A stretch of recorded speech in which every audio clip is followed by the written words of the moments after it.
Hey everybody, welcome back to Love Music More. I am Scoobert Dubert. I'm really excited about this conversation coming up with Justin Kohler from Fox and Robyn Recording. One of the things I loved about that conversation was digging into what it's like to set up a small home recording studio and then grow a local music scene around it. So he's based in northern Colorado, and which has a remarkable music scene. And it's so funny because I've got one of my closest buddies who lives out in Fort Collins, and I'm always blown away by the level of musicianship. And in part of that is because of people like Justin, who's making it work, who's making records in their home space that can compete with anybody in a multi-million-dollar studio. And it's great to hear that mentality and that intensity and that level of just fun and joy around making music. Before we get into that conversation, I'd like to invite you to check out our title sponsor, DistroKid. DistroKid makes music distribution fun and easy with unlimited uploads, and artists get to keep 100% of your royalties and earnings. And with our show, you're able to get 30% off when you sign up today at distrokid.com/VIP/lovemusicmore, all one word, and you'll be able to get 30% off and get started on distro. A million plus artists rely on DistroKid to get their music onto Spotify, Apple Music, YouTube, TikTok, Tidal, Instagram, and all the major streaming services. I use it too. I love being able to send my splits to other artists that I'm collaborating with. Keeps it nice and easy, and then I don't have to do any accounting. So check out DistroKid, put some music up there. You'll never know where it'll go. distrokid.com/VIP/lovemusicmore. And I hope you enjoy this conversation with Justin from Fox and Robyn Recording.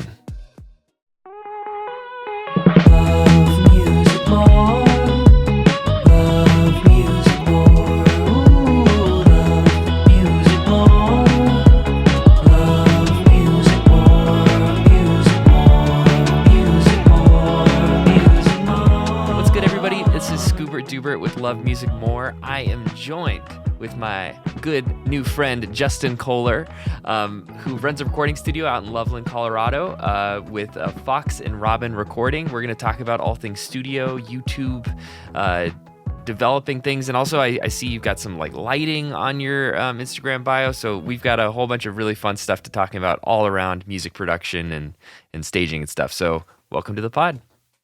Oh, it's good to be here. Yeah, it's my first time, so I'm really excited.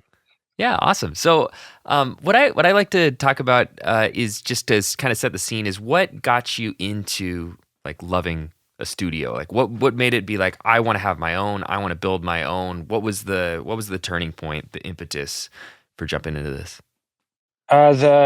Basically the motivation here was I've always worked in some studios here and there. Cool. And I really love just creating music. I wanted a space to do that myself and to help others to kind of create, and it kind of just snowballed from there.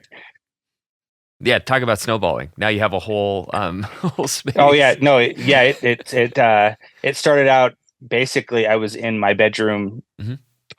It was my bed and my desk were all in one room. That's kind of how I started in the beginning. And it kind of went from I had a laptop and a pair of speakers to I now have a laptop, pair of speakers, and a little bit better recording interface, to a bigger desk, to okay, now I can't have it in the bedroom because we don't fit in the bedroom anymore. Yes. To buying drum kits and guitars, and it kind of it kept going from there. You get to a point where you have to find your own space. And actually for a while, while I was building the room that I'm in right now, we were in the kitchen of my house. Cool. So my girlfriend was very gracious to let me have it upstairs in the living room / kitchen for a while I built an actual room, because we've always been in weird spaces, okay. Kitchens and bedrooms, hallways, living rooms, just rooms that aren't really meant for recording. And we thought, it'd be probably a good idea to build an actual space and get into something like that. But that's kind of how it snowballed, is it just went from one piece of gear to the next thing, to the next band. Okay, now we don't have enough space to record bands. We need more space. Or now we've got 10-piece orchestra that we got to do. We got to figure out how to do that, and kind of just keep snowballing from there. And it continues. It hasn't stopped. So I like that how each kind of like new challenge is like, okay, well, we got to upgrade that, or okay, we got to rethink that. We need a bigger space so we can record more people. Like I see how all of that can just kind of daisy chain. Yeah, it all kind of just snowballs. Then you get to the point where you're like, okay, now I've completely finished my entire basement into a recording facility. Yes. Um, how do I make that work on a daily basis? So there's always a new challenge coming down the road, and we've started. You can see above me, I've got some Mhm. speakers here that are for our current adventure of the Dolby Atmos immersive Nice. mixing. Yes. So that's another interesting challenge because things don't always work the way that you want them to. Cool. Tell me a little bit about that. What are some of the challenges that you're running into? Because I've talked with some people about Dolby Atmos and kind of immersive audio and all that kind of stuff. I'm just curious on the ground, Right. like what's it look like? So kind of on the ground, you've got multiple speakers around you. You've got up to 9. Actually, I can't remember how many. I think there's up to like 11 speakers total that kind of surround you. And various setups have various amounts of speakers, but ours will have 9, I believe, total when Mhm. we're done. But it's just kind of challenge of, okay, do we have everything spaced correctly? Okay, it's not quite spaced correctly. Or Mm. the room that when the room was built, we weren't thinking of Atmos, so we're kind Yeah. of dealing with those challenges. But a lot of it's hanging speakers and making sure that they're the right distance from your ear to the speaker, and also from each wall and each speaker. Interesting. Yeah, if I'm not mistaken, I think Atmos is a 9.1.2 like top system or whatever, and you can It always scale down or whatever. Right. Yeah. Yeah, it can be, but you can build kind Hmm. of the general setup is Okay. 7.1.4. Okay. So Cool. that's kind of the gen, but like there's so many different, it's kind of like surround sound but on Yeah. steroids. Yeah. Yeah. Yeah. And you can have multiple different configurations. So That's cool. it's kind of That's really neat how cool. that all kind of folds down into Yeah. stereo. Yeah, absolutely. And I find it fascinating just to think about like how is this actually hitting, the studio world or the home studio world, because like it's one thing to be like, okay, Capitol like wants to put in an Atmos system. It's like whatever, they hire the riggers and it's all like union labor and does to spec and it's done. Versus Right. like, hey, I gotta hang up. How am I gonna hang up a super heavy speaker above me and not have it crash down in an earthquake or something? We actually thought that through quite a bit, and Yeah. we tried to find the lightest speakers we could humanly possibly get, Cool. and still Smart. have the Atom speakers that we have hung. Those little guys, they're only 5-inch speaker cones, I think, Okay. and they're very lightweight. You can hang them with one hand. Actually, I Cool. actually hung them with one hand. I put one hand underneath the speaker while I ran the bolt through the mounting point, Awesome. um, because they have adjustable mounts for those. That's really smart. That's really cool. And that's a good point too. I don't know if everybody like thinks about it, especially when you put in a home theater system, it's like kind of whatever. But when you're doing professional music recording, you don't want to have phasing going on between the speakers. You want them to be hitting each ear at the right time. There's some Right. math involved. Right. Yeah. And there's some software that can help with that, but Cool. you try to get it as humanly close as possible before you dip into the Mhm. software side of things. Yeah, that makes a lot of sense. Do you use stuff like SonarWorks or any of the kind of corrective Uh, software to? yes, we do. We actually, Cool. I'm an affiliate for Oh, nice. SonarWorks. Sweet. So yeah, then we've got the stereo version. I Hmm. bought that years before I became an affiliate. I bought it, and then it was like, hey, I really like this. I wonder if I could be an affiliate for it. Cool. And they're like, yeah, Yeah. sure, why not? Like there was zero process. It was just like, yeah, sure. Give us your information. You can be an affiliate. It's like awesome. We have been dabbling. They make a surround version of their software Okay. Cool. that we don't currently own, but we've been running trials of it to see how it works, and it's really neat how it kind of adapts every speaker. But the multi-channel version takes forever, and I can't put that in any more better Hmm. terms. It does feel like it takes forever because you have to analyze each speaker individually. Mm, interesting. So how Um, does Sonar works? Just for somebody that might just like hearing us throw out, there's software that makes your room sound better. Like how yeah. does this like what exactly Well, is entailed? Yeah. the great thing about their software is it walks you through every step. Like there's Cool. like do Yeah. this, and then now you can do this, and it has readouts and stuff. But Mhm. basically, you have a microphone that you hook into your recording interface or whatever you use to get audio into your computer. And then it runs this nasty tone. You don't really want to listen to the tone it runs for very long because it's not very beautiful. But it measures the distance of the speaker from the microphone to the speaker, and then it somehow magically measures the distance from each speaker when it runs that tone. And that's kind of what it does. And then it after you've measured, you do that in multiple spots. Like it tells you, stand here. Okay, now take 2 feet and go over here. Now go 2 feet the opposite direction, go over here. And you kind of just keep doing that as you go around the room. And it kind of just analyzes the room and sets EQ points for your speakers to make them sound the flattest they can sound. With the multi-channel one, it also adds an extra step into making sure every speaker, if it needs a little bit delay for some reason, it'll calculate that and add it in. So everything arrives at the same time to your head. Hey everybody, Scoobert Dubert here. I'm excited to announce my new record, I, as in the letter I. It is available on all streaming platforms now, as well as on Bandcamp with high-res .wave files. So usually you hear the compressed MP3s or things to the streaming services. These .wave files, they sound the best. They absolutely do. It is science. I'm actually going to be posting a blog article about why waves sound better than MP3s, and that leads me to my next topic. I started a blog, and we are pressing vinyl. So whoever is subscribed to the blog is going to get first dibs on the limited edition vinyls. We're talking like some super, super limited edition. I think they're only doing like 10 or 15 of the, top shelf stuff. And then there will be other really cool colorways as well. But the whole vinyl run is not that big because I'm not that big. Hopefully someday we'll be able to press more. But until then, you gotta jump on it now. So join the blog, join that mailing list. It's all free. And then you'll be able to get first dibs on that vinyl of I as it's being pressed. And on that blog, we're also going to be doing stuff for like show notes and other musical topics that require a little bit more visual component. So for example, I just did a pod not too long ago on musical notation throughout the history. It'd be kind of cool to see like what it actually looks like throughout history, right? And that's what the blog's here for. It'll hit your emails just like every Tuesday morning is kind of what we're looking at. And it'll just be a nice extra little way to love music more, expand the understanding from the podcast, and also hook you up with some exclusive perks like first dibs on vinyl records. So anyway, check out the new music. Hopefully subscribe to that Substack. You'll find the link in my show notes, or you could go to lovemusicmore.substack.com to sign up today, and we'll send you some emails.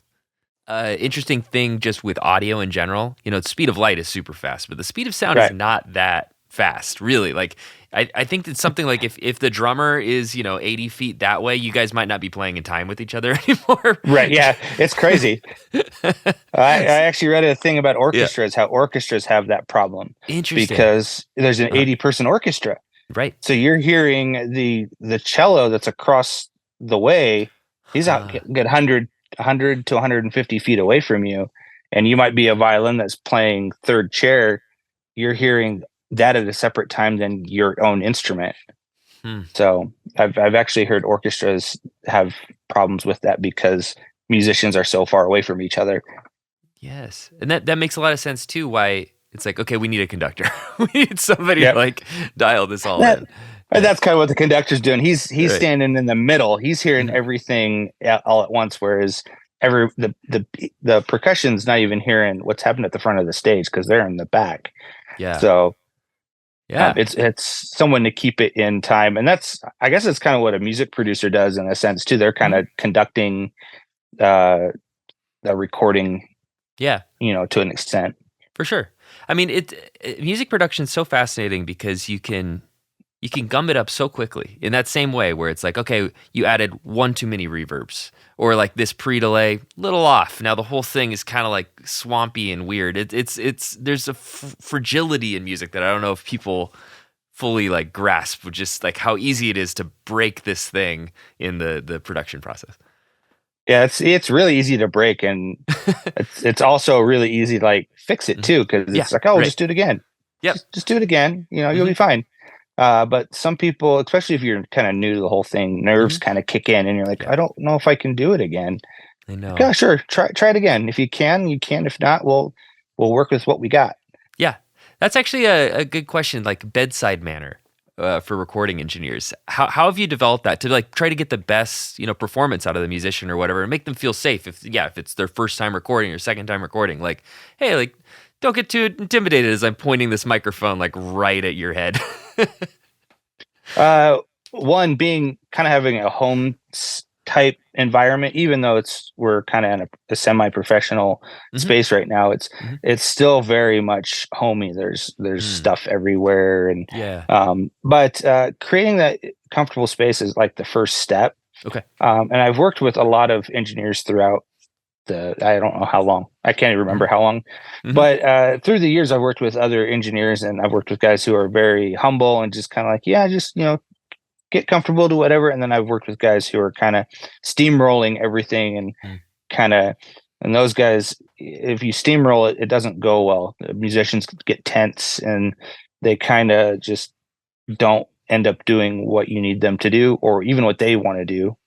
But I've also worked with engineers where you might want to, like, hey, I want you to do this, and I have this sound in my head.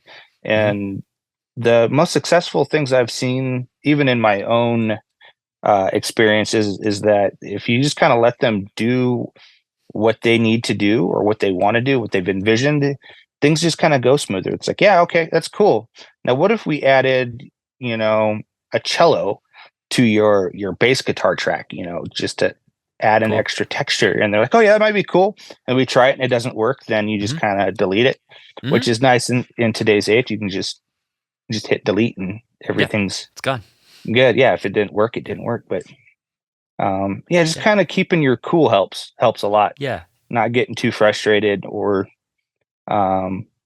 most of the time bands get frustrated with themselves and they kind of take it out on the engineer a little bit. And then that can also make your engineer a little grumpy or a little frustrated with what's going on. So it kind of goes both ways. It's a give and take. Yeah, I agree with that. And it's funny too how a producer can come in and change the vibe. Like I did a recording session, and it was probably my least favorite recording session I've ever done. Not because the band got into fights or whatever. I've been in those too, but the producer came in. It was a really good vibe. Everyone was all set up. Everyone was rehearsed and whatever. The producer came in like a steamroll, like I am the best. Like you're all lucky to have me energy. And then forced everyone to play the song on loop with no breaks like 50 times.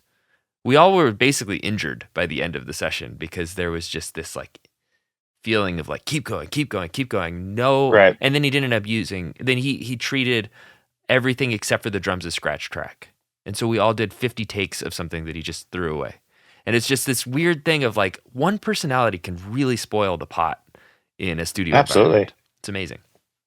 Yeah, it's amazing how one person can completely just destroy the vibe of what's going on. So, and I don't try to, if I'm going to track something, we're going to use it or we're going to try to use it. Yes. And I get a lot of bands or even a lot of artists that are like, why did we record that? I don't want that. I'm like, oh, you don't want that? Take it. It sounded great. Yeah. They're like, no, I want to do it.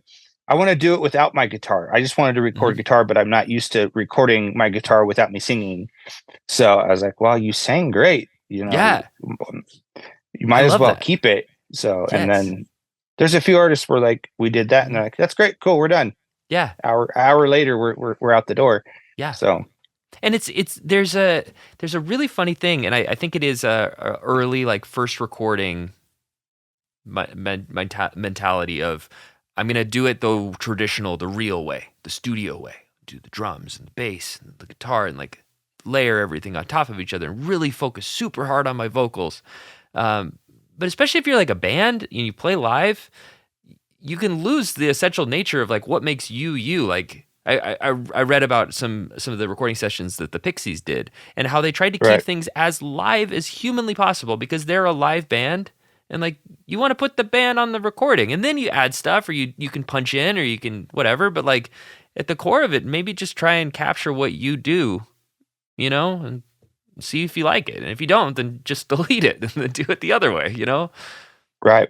And that's how most recordings were done prior to kind of the digital world when everything Mm-hmm. was on analog tape. It was like the Beatles did the same thing. They played live in the room, Mm-hmm. and And then then they that did was it. punch-ins. Then they would, They had do some overdubs if you want to, and yeah. The majority of the track was done on a console to tape, and then Mhm. that was the mix. That was it. Yeah, We were yeah. done. Then we moved on to like, okay, maybe we need to add grand piano to that. Okay, Mhm. cool. Add grand piano to that.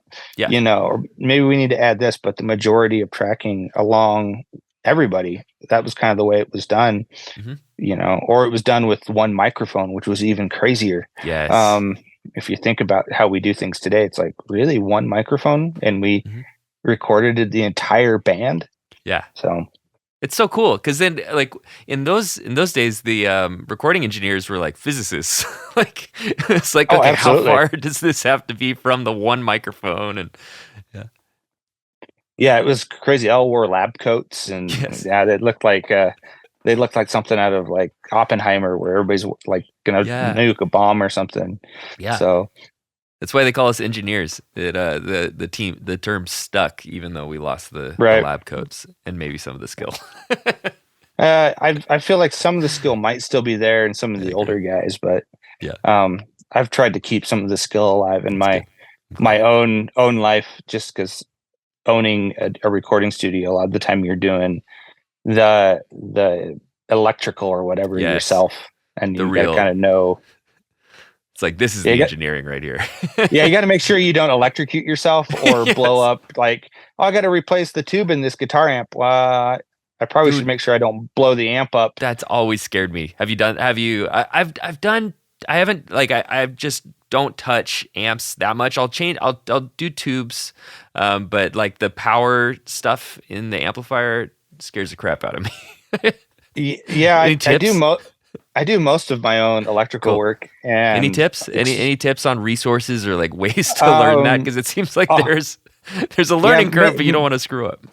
well, yeah, the first one's always make sure it's unplugged, because I've learned that Nice. the bad way. Yes. Yes. There's not a good way to learn how to unplug something before you start diving into it.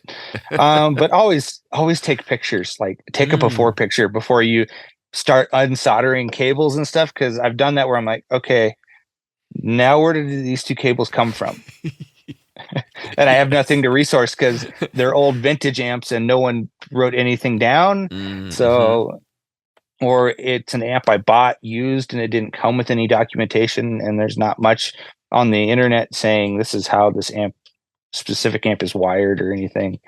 Um, but I've done that. I had a console that I had in the studio here for mixing, and Mm-hmm. it was from 1950s. Cool. It was Awesome. a cool. It was Yeah. massive. It was like 8 channels, but it was huge. Um, and that one I had to rewire it when I bought it, and that was a Mhm. fun experience. Yes.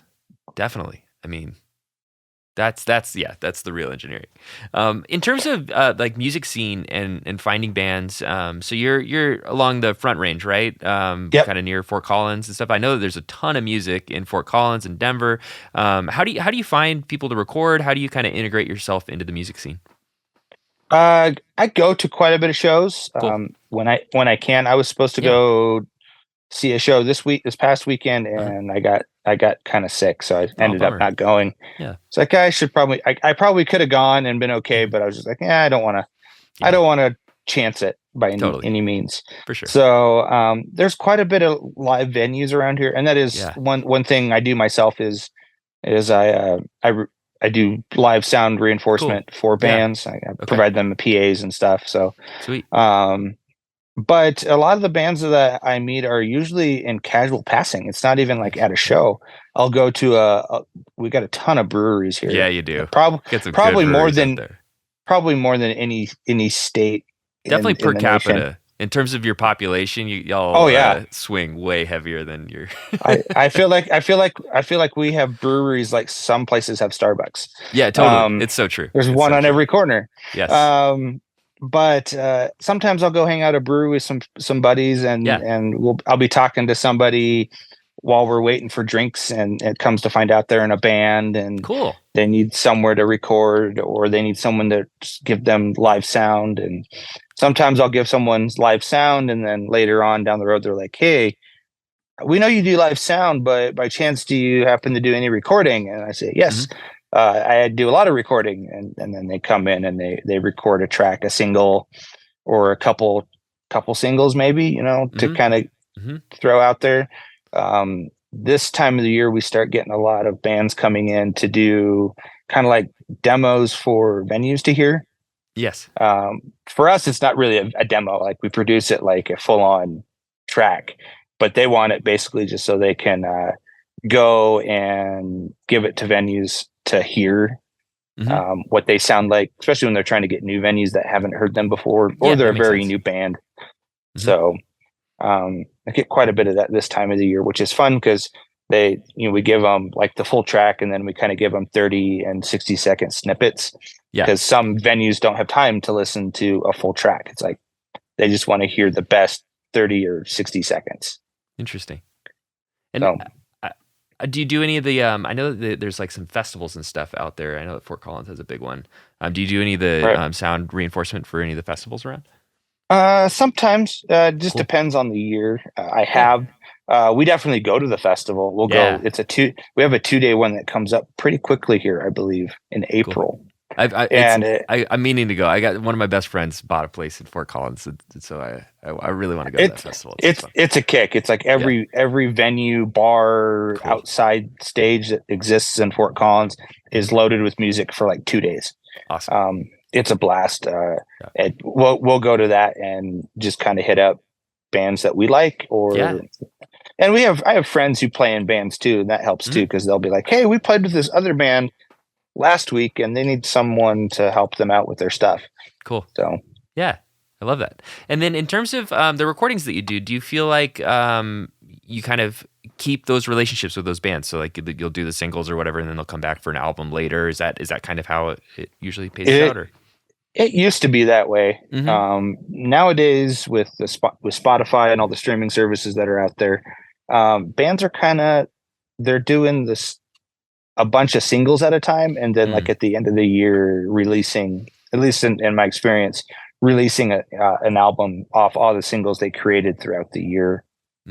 So do you think that the like, because I kind of do that too, but I really try not to think of it as a compilation of singles. I try to like make an album with strong enough songs that I can release them one by one. Do you think that like the art of making a collection is going away, or like how do you think that's going? I think it will never completely go away, just because there are people out there that want to listen in a full sense. They want to hear everything that's going on in an album. I still like to sit down from time to time and put on a vinyl record and listen to the whole thing, because vinyl's kind of making a comeback, little by little. But I know record labels like it because people can't steal it as easily as they can in MP3. But there's a lot of that's kind of coming back, and I do like to sometimes in the afternoon just put on an album and just sit back and relax and listen to it all the way through. But I do think with streaming, as it's kind of becoming more and more evident to do streaming, singles are kind of the way to go, because you could basically release a song every other month, and then do a full on like album release later, or as long as when you're doing all that, you're kind of thinking as a collective, as like, okay, all these songs are going to equal one. And I've worked with bands where we did that, and then 3 of the singles they released ended up not on that album because they didn't mix well. Yeah. I think that's smart, and I think that's a great way to do it. I mean, the Beatles did it. Not necessarily the same intention. They were trying to do singles so people buy the singles, and then albums so people buy the albums. But like, I think the idea of like, hey, this single was from this album cycle, but isn't necessarily on the album, is a good idea. Like a good idea for the strength of the collection. Yeah. Do you approach things differently if like, say for example, you have a band, they've done 2 or 3 songs, and they're going, hey, I actually want to do like a 10-song record. I want to include these 3 songs. Do you start recording things a certain way to kind of keep it within like a sonic palette, or do you approach each song as kind of what that individual song is looking for? On a whole, it's kind of everything is approached as the same. Like there's not really like, we're going to record this differently than we recorded this other song, but we are going to record we might have less tracks in one song because there's no toms or something, or right. They wanted that last song to just be acoustic, Yeah. We'll do stuff like that, but when it comes to technique of recording everything else, it's all done exactly the same. The sonic palette's all the same. We use all the same microphones. Yeah. I have a drum kit that lives here in the studio that I try to have bands use all the time, just because it's always tuned up. The heads are always changed. They might bring in their own cymbals. They might bring in their own snare, but on the kind of whole, there's enough stuff around me and around here that they can just kind of plug in and get good tones and kind of go from there. Toms are so crazy. Because you can have a tom that's like the drummer likes and it sounds good, and you put it on microphones just like or you have a house kit and it's like no, these toms work. Like, trust me, these ones are good. They sound great. Yeah. Sometimes even like mismatched toms, like this tom's from this drum kit, that tom's from that drum kit, is like, oh, that's the thing I needed. But I think that they're one of the hardest things to record in the world. They can be, but I also kind of find like we recorded a track, it was probably about a month ago, but the guy was like, hey, do you mind if I detune this floor tom? Like, I just want it lower than what it is now. And I'm like, it's already kind of pretty low, but sure. And he hit it and it just sounded kind of like paper. Like he hit it and I was like, that sounds awful. Yeah. It sounds awful in the room here. And then we recorded it and I'm like, that sounds fantastic. Yes. Like, what is going on here? I don't understand the physics behind why this microphone is picking up this the way it is. But in the room, it sounds terrible. You think in the room, the microphone would just pick up the way it sounds in the room, and it doesn't always do that. Nope. And that can go to everything. I mean, that, like, one of the things that I thought helped me to become a better vocalist is understanding like mic technique, and then also putting my dang headphones on. Because I would always, I'd be the vocalist like this. I want to hear myself or whatever. It's like, the microphone's picking you up in a certain way. You want to change the way you're singing slightly to highlight the microphone and the preamps and all that kind of stuff. Like, you're supposed to be part of that instrument rather than just like, oh, the microphone's just an ear that you're throwing there. It's like, no, there's a lot of color. There's a lot of stuff going on. Proximity effect. Like, how close you are gets bassier, and then the farther away it gets more room. Like, all of those little things, they add up in a big, big way. Absolutely they do. And everything that we use, all the equipment, the drums, the microphones, the preamps, those are all just their instruments in themselves to kind of help facilitate what's in your head. That's all it basically is doing. I've got lots of analog equipment. I've got some that sits in front of me here, some that sits behind me, along with drums and mics and stuff, and they all just do different things. And I've had people ask me like, well, why did you pull that microphone out? I'm like, it's because I like that way it sounds when people sing into it, or I like it when it does this certain thing. And it's just a sonic tool, like paintbrush, essentially. Yeah, I like that, and I like that kind of mentality, because a lot of people just go like, oh, I need to copy so and so's vocal chain, or like I need to get the most expensive microphone so that I can put that on everything. Where instead viewing it like a color, a palette, a part of your instrument, then it's easier to be like situational about like when you pull those things, rather than just being like, I use this on everything. Yeah. And I've had weird microphones and stuff that are supposed to do like specific things, and I hardly ever use them. It's always the stuff that's like, this is a sonic thing, and I like what it does to everything that it's on. Which is kind of, you get kind of the generic stuff in that way, but it's always kind of nice to have some of the odd stuff. It's like having paint. You have your yellow, your green, your blue, but then you also have like turquoise. Like, what do you use turquoise for? I'm like, I don't know, but it could be fun for something. Yes. Sorry to interrupt this very important broadcast, but it's time for one more advertisement for myself for this podcast. What I'm asking for is for you to rate it 5 stars, share it with your friends. This is like the most important thing for this podcast to grow. So if you want to do this, you go onto the podcast screen, right? You click on the ... on Spotify. Under there, it says rate show, and you go and you click it. 5 stars. If you could do that for me, that's the best way for the algorithms, all this stuff, to share it out with the world. I know that it's a lot to ask, but if you could please just hit those 3 dots and then a 5 star, it would really help us out, and helps us, get the word out and spread the love of music. So thank you. If you're listening on YouTube, you know what to do. Like, subscribe, all that good stuff. Thank you so much, and here's the rest of the episode. In terms of integrating new gear, like do you kind of like go, oh, I need this because I have a gap here, or I ran into a situation where I needed a more colorful preamp or something. How do you budget and plan like the next thing that you want to buy or the next acquisition to grow that cabinet? Right. Some of it is I'm a huge Warm Audio fan, like Yeah. all their equipment. So sometimes Uh-huh. they'll come out with something and I Hmm. was like, that's exactly what I've been looking for. Cool. They came out with their WA1B compressor last year, and it was one of those things like I've always wanted one, and I like the way they sound and what they do to vocals, and because they're tube driven, everything Hmm. is tube inside them. Hmm. Uh, so I was like, oh, I really like what they do to vocals, but I've only ever been able to use the plugin in my own studio. I've worked in other studios that have had the real CL1B compressors and stuff like that, and I was like, man, I really wish someone would make one of those. And they came out with one, and I literally called Sweetwater the day they announced it. I was like, hey, I want to order one right now. They're like, cool, we have like 3 in stock. We'll send it to you right now. Ooh. So there's moments like that.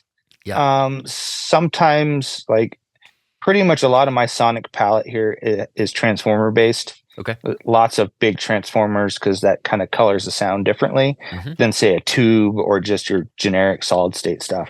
Hmm. And a lot of the vintage stuff that we love that we hear, it's a lot of it's that transformer that's in them. So say for Uh, example, if somebody doesn't know what those words mean, so transformer versus tube versus solid what state. right. So a vacuum tube is essentially it's a glass light bulb. That's essentially what it is. It's got a filament and it's glass and there's air pressure inside it. And as it kind of heats up, it changes tonality. Which is why you always want to leave your tube stuff on at Mm. least, 10 to 15 minutes before you start doing anything because Hmm. it allows them to warm up. And they do have Mm. it's kind of funny with tube gears. You have a peak of where they're like perfect. And then they Huh. either will wane or they'll just kind of stay there. It just Okay. depends on Yeah. the equipment and how old it is. A transformer basically is doing exactly that. It's transforming a certain type of voltage into another type of voltage. Mm. Um, and it will color the sound a little bit depending on their Mm. size and what kind of metal they're made out of. And Mm. there's magnets in them. There's a Mm. lot more that goes into a transformer, and I haven't even delved That's into the great. science of that Great myself. overview. Yeah. And then everything else that we have is basically solid state that we have. It's like our phones and Mhm. our kind of that technology.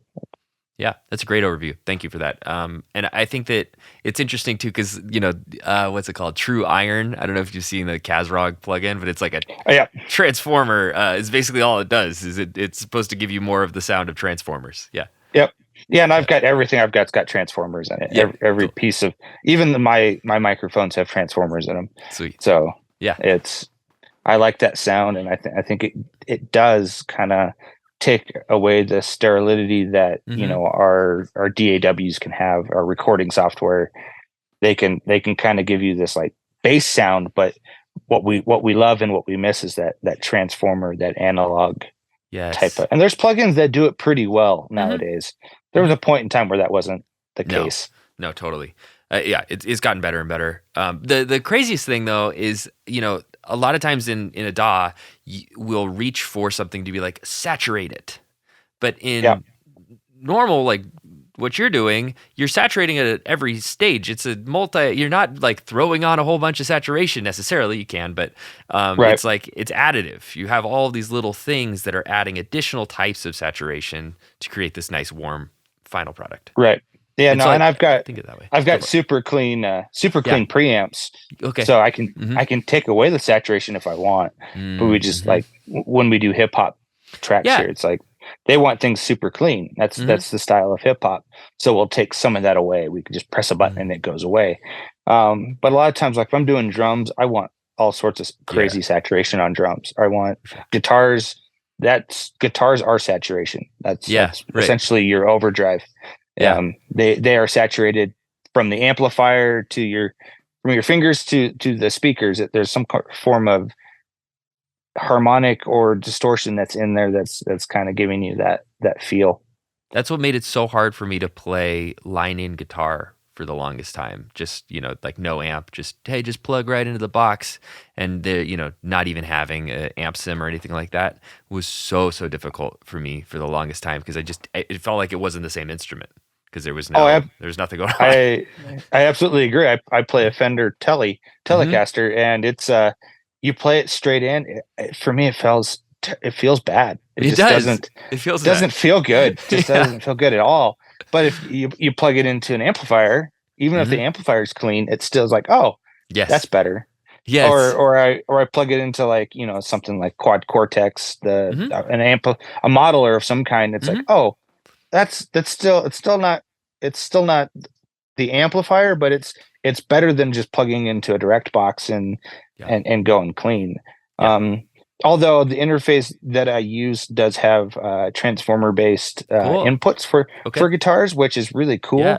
Yeah. And you can just plug straight into the end, and it does help a little bit, but you're still kind of like, I still don't feel like it's playing through something like an amplifier or an effects box and then going in. Yes. And it changes your performance too. Absolutely. Yeah, I've come to like it in its own bizarre way, but it's only for certain things. Especially if I then like run it through a cassette tape emulation or something like that, like Sketch Cassette. Then it gives it this kind of like weird, thin, but can poke out of a mix in like a very vocal, warbly, lo-fi way. I like that, but it takes out a different performance. You don't feel that like connection with the instrument without the amplifier. I don't know what it is. Yeah, absolutely. And there's times where we'll record them in and then reamp later. Oh, for sure. And that helps. That's like, okay, if I know I'm doing that, then I can kind of get around it. Actually, could you explain reamping? That's a really interesting concept. Absolutely. It's something that I've been toying with over the last probably decade, just because I've never found a super good way to do it. Mm-hmm. But the current way that I've got it set up is I've got an interface that has it's an Orion by Antelope, and it's got a certain set of outputs that are just for reamping. And basically we're taking your guitar signal out of the computer, running it in through an amplifier or a distortion pedal or something along those lines, and then dumping it back in with either picking it back up with a microphone or some kind of line-in device, just to kind of get what an amplifier would sound like without basically messing with the original signal. Yeah. It's such a weird feeling as a guitarist too to hear your playing get reamped. Like the ghost version of yourself playing through an amp. Right. Bizarre. Yeah, I generally try not to do it if I have people here, because it's kind of bizarre for them the first couple times. They're like, I don't like the way I sound. I'm like, well, you have to give it a couple minutes. So I need to dial the amplifier in for what you're doing, Exactly. So, and then there's times where we just, we're in a hurry and we'll throw some kind of amp simulator from whoever. And there's so many great ones out there. Just kind of pick one and go with it. Mm-hmm. Yeah, totally. It's all genre dependent and vibe dependent and time dependent. Yep. But yeah, reamping's really cool, especially with all what guitar pedals can do now. I mean, absolutely. Yeah, it's so cool to be able to think of a guitar pedal basically as an outboard piece of gear. I've always kind of used guitar pedals as outboard gear because I've always wanted a ton of outboard gear. Yes. And outboard gear is really expensive. Super expensive. Guitar pedals. But a guitar, not too bad. Yeah. A couple $100 and I've got a really cool overdrive, or I got a really cool reverb, or the reverbs I used for the longest time were essentially just guitar pedals. Cool. Yeah. And we'd essentially reamp vocals that way. We'd send vocals out, reamp them, and throw them through all various things and kind of blend it back in. Mm-hmm. That's so cool. I mean, and there's no rules. You can do that. No. You don't need to grab a VST, like a super sterile, whatever, algorithmic reverb. It's like, hey, we've got this weird spring reverb in this amp. Why don't we run the vocal in there and see what happens? Right. And there's times where we've ran even like taking a speaker and go put it out in the garage and redo it that way. And kind of play with it, but sometimes you've got a little bit of time restraints, so you can't quite do that. But it's interesting. Well, I love the adventure of it, when you can, or at least in pockets, to add that little element of like, let's try something we've never done before, or let's use a garage as an echo chamber. It's like that adds a certain energy to the whole process that I think can be infectious. So like you're playing the part and then you're thinking about like, oh, what could we do next? How could we, I think that kind of experimental nature is what gets you you know, revolver or, rubber soul, something weird. You know? Yeah. Yeah, I did some vocals here a couple weeks ago, and we have a set of stairs that you walk down from the kitchen down to the basement where the studio is, and it's a little like corridor that you walk down, and then there's a landing, and then you turn into the studio. Okay. And we had a vocalist who decided he wanted to shut that door and record in that hallway. Cool. His vocal, and I was like, I don't know how well that's going to sound. It is kind of treated.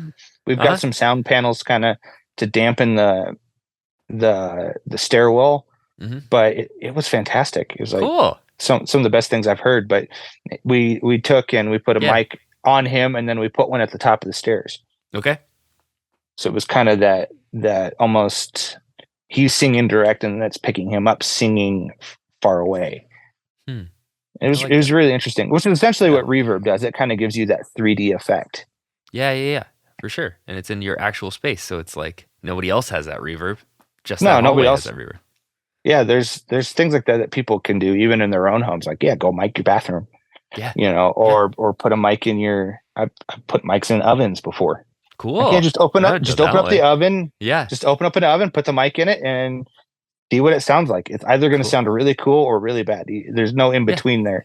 Yes. But no in between. Yeah, not with the oven. It's a big metal box, so it could work really well or it could not work at all. It just depends. But you gotta try things. You gotta kind of poke the space and see what comes back at you.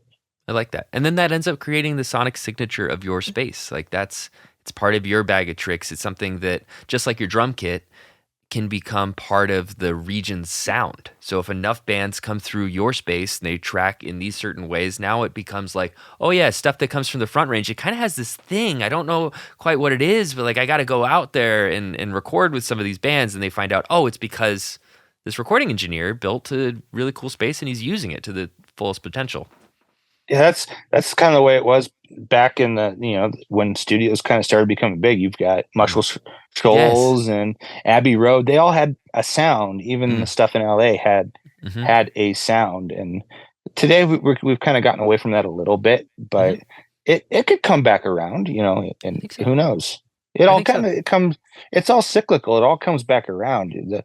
As long as disco doesn't kind of come back, but all these genres kind of keep coming back and around. And I'll be listening to a song on the radio, and I'll hear they sampled some song from like the 80s. I was like, am I listening to that song or am I listening to something different? Yeah, because then they'll do some kind of hip hop thing over it, and I was like, oh, okay, that is not what I thought that was. Yeah, but yeah. Well, there's I think that the styles are also connected to the types of musicians. So, for example, like a solo artist, I think lends itself a little bit more to those drier, I don't know where I am kind of sounds in most respects. Right. And then bands are kind of the exact opposite. Like, I want to hear the band. I want to hear the individuals and their quirks and their imperfections and just like who they are.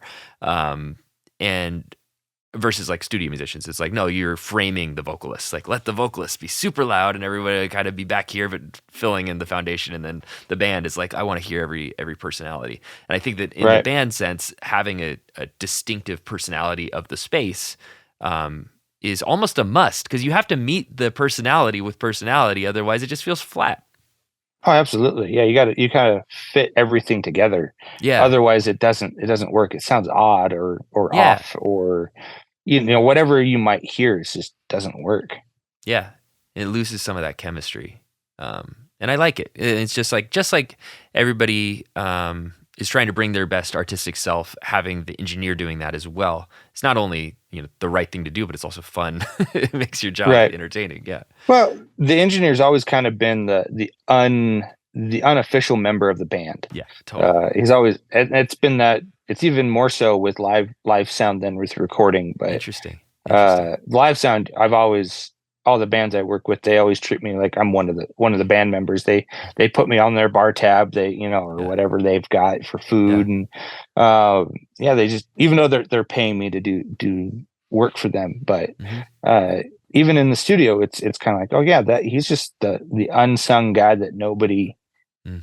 nobody's gonna really know, because unless they become famous or something. But we've got local radio here, like college radio, and I'll hear bands on that are new. I'm like, I wonder who did that.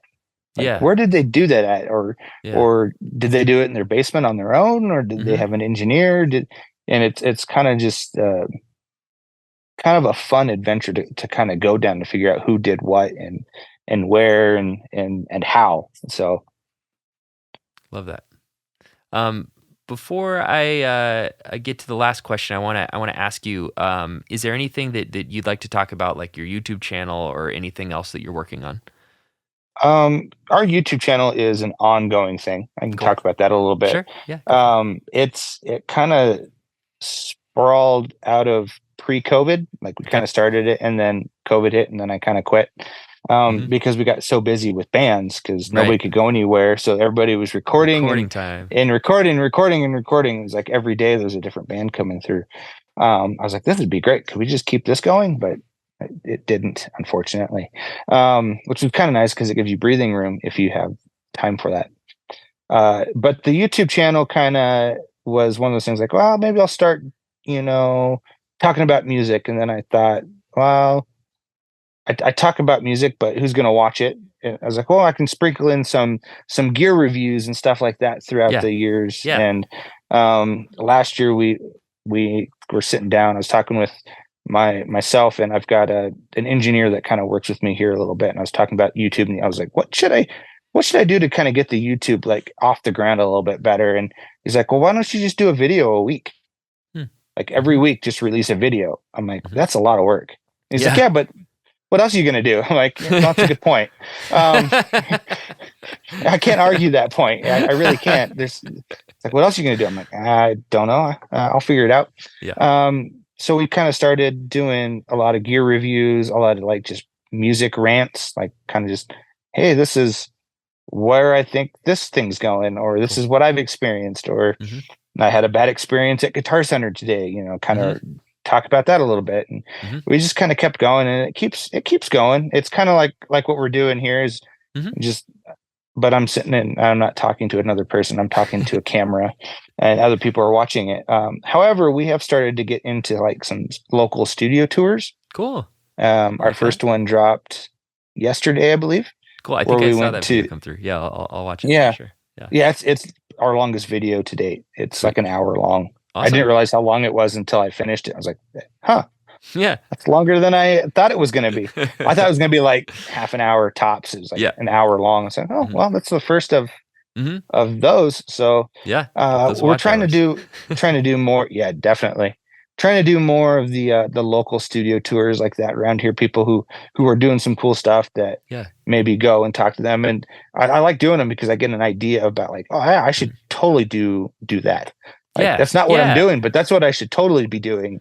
Cool. And I've done that watching like people's tours that are on YouTube, but going and meeting people, it's fun. And sometimes you go and you meet someone, and they end up like, oh, hey, I've got like 6 bands I need to record, and I don't have time to do all 6. Could you take 4, or 3 or something like that? Sometimes that happens, sometimes it doesn't, but it's always fun, and it's always encouraging to meet other people who are doing kind of the same thing that you're doing. Yeah. So you don't, because the whole music sometimes it can get a little lonely.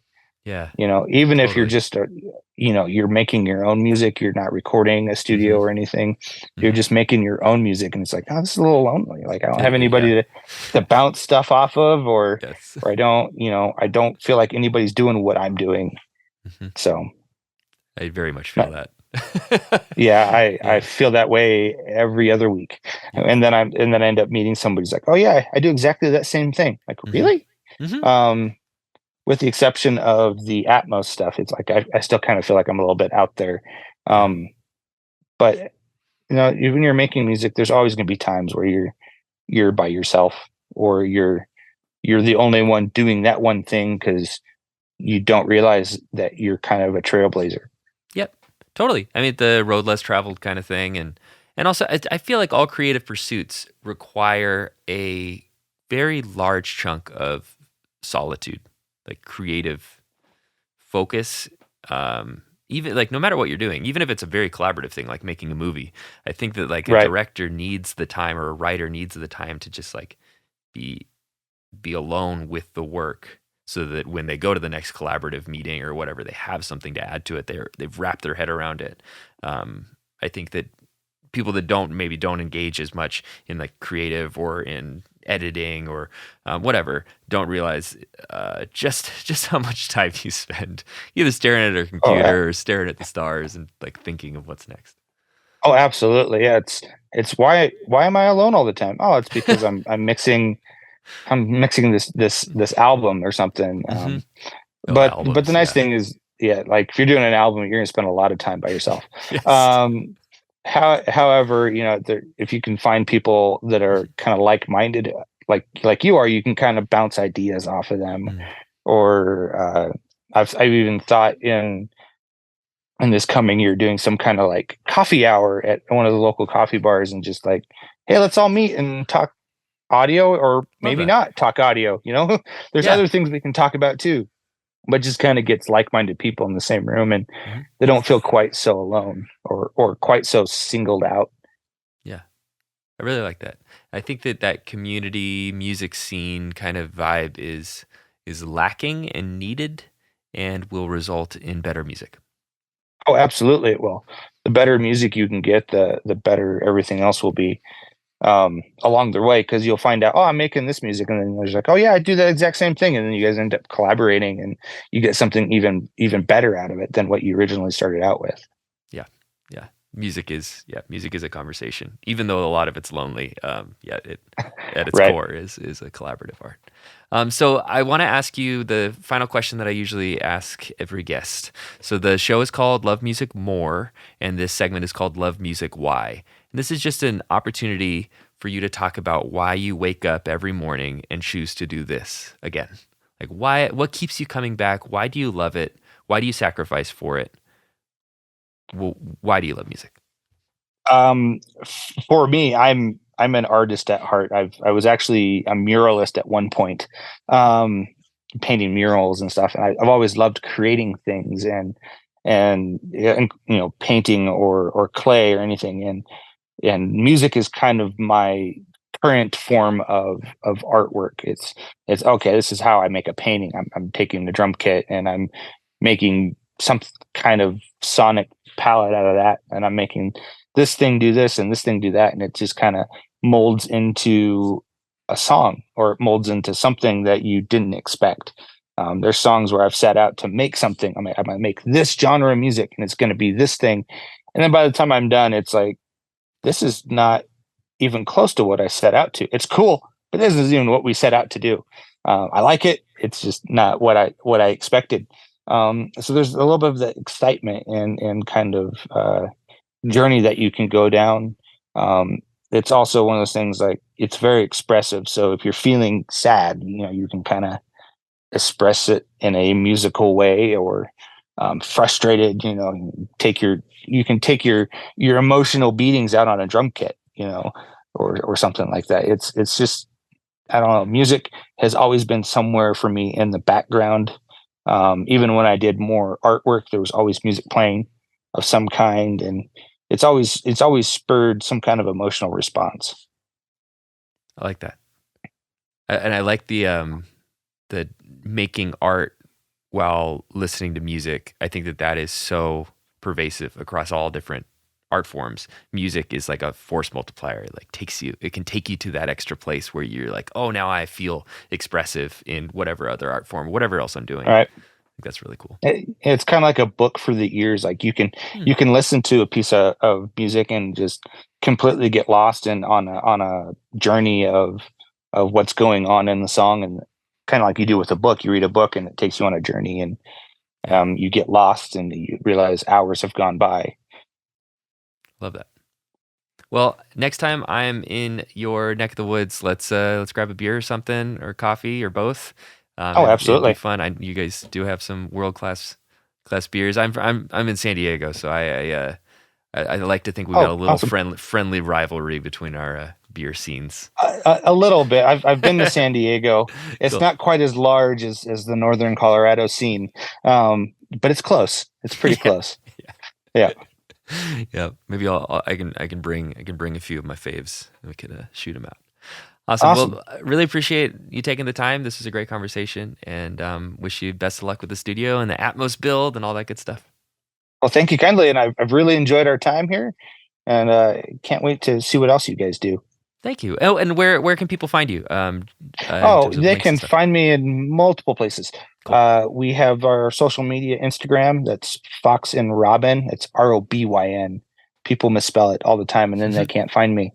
But it's Fox and Robyn Rec. That's pretty much all of our social media handles. Like, so if you go to Twitter, or if you go to, I guess it's not Twitter anymore. You go to X, or you go to what's the other ones that are the Threads or Instagram, Facebook. It'll pretty much pull up everywhere. We also have a website that's foxandrobynrec.com. that has some of the stuff that we worked on and kind of what our space, I guess it doesn't look like that anymore. It used to have pictures of what the space looks like. If you want pictures of what the space looks like, go to Instagram. That's where we actually spend a lot of our time interacting with people anyways. Yeah. Awesome. Well, definitely everybody hit him up, and hopefully we talk again soon. Awesome. Take care. Yeah, you too.